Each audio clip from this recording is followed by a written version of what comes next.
Hey everybody, I'm David with Bolivar Live, and we've traveled around a little bit, and now we're at Fort Travis, and this is one of those Texas history. Texas history.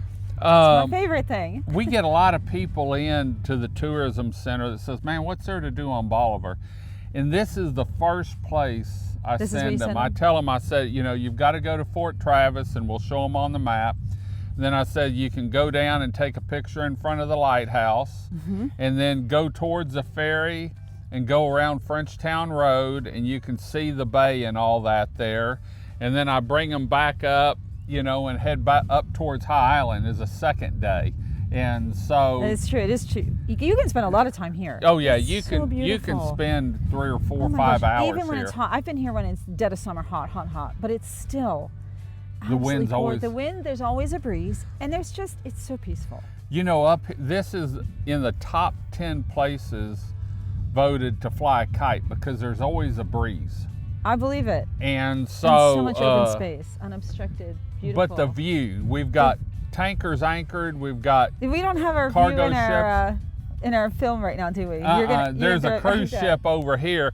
We're working on getting the camera back up here. We had to pull it down and use it somewhere, and so I'm in the process. We've replaced some of the parts, and so hopefully in the next 30 days we've got this camera up, and it's a 360 camera, but it's just the Texas history. It's amazing. So what have you learned that really caught you by surprise? So there was actually a different fort that was built in 1836. Okay. And it was Fort Point.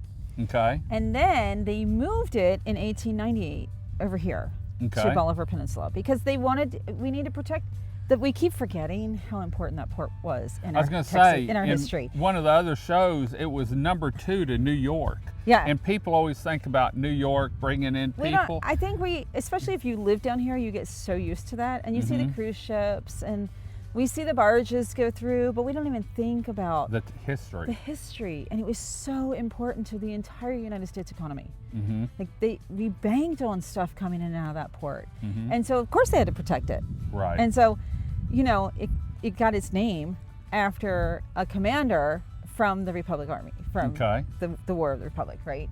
So, and William Travis was his name, and that's how it got named. And then they used it through both. So, 1900 storm. It does house a lot of people, saved a lot of lives. And then they used it through World War I and World War II. At the end of World War II, in the end of the 1940s, they decommissioned it because they found it was just not necessary anymore. They didn't really have to use it the way they thought. And unfortunately, we knew that the scope of war had changed at that point. So they did change it. It was auctioned off to a private company, but it was stipulated that it could still had to be used to house people in storms, which I don't know if you knew that. So I'd heard that, and I know it was stipulated in the sale. I know whenever they had to be able to let people come in.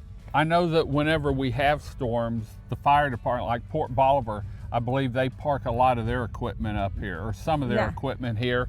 The county probably parked some of theirs. Well, the county ended up probably. So it wasn't until 1973 when the county commissioner actually took it back and dedicated it as a park. Okay. And so now it is a county park. And if y'all haven't been up here, the Parks Department and William Como's over here, and then Travis and his crew take care of the park. But the only time I've seen this park not in immaculate shape is when we're on a 3-week rain binge and they can't mow, because that's one thing they take pride in over here. And we've got covered picnic areas with barbecue pits. We've got a pavilion. We've got Army bunkers with got a little playground. Plaques. I was trying to think where the playground was. Where we were standing. There's the playground. A new playground fantastic. Is just built in the next year. And you have a lot of concrete area, so you can do some. If you're a concrete runner. Yes. You know, if you're coming from Dallas or Houston and you're used to running on the concrete, you've got plenty of concrete here to run. Well, and they've got a red brick road. I'm going to call it the red brick road all the way around.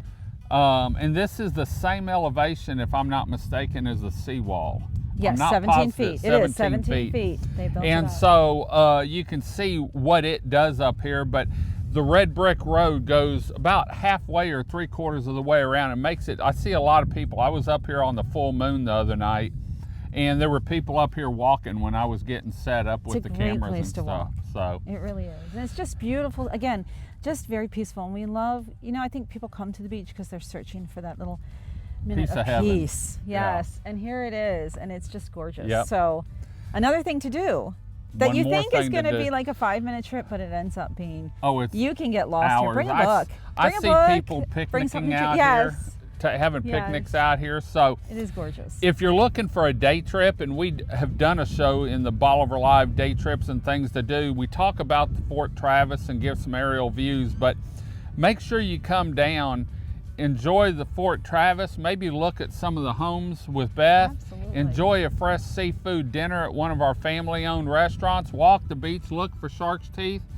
My gosh, you Great could spend a shells. lifetime down here. I So, do. yes.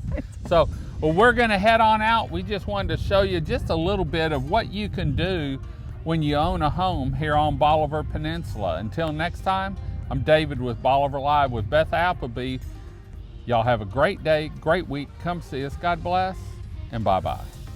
Video equipment is sponsored by Crystal Beach Decor and More, located at 1959 Highway 87 in Crystal Beach, Texas, and Beachy Beatnik Boutique and Jewelry, located at 970 Surfside and Highway 87 in Crystal Beach, Texas.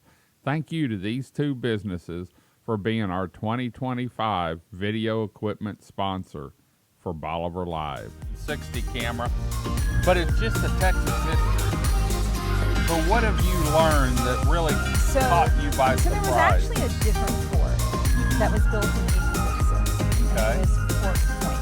Okay. And then they moved it in 1890 over here to Okay. Bolivar Peninsula because they needed to protect. But we keep forgetting how important that fort was. I was going to say, in our history. one of the other shows, it was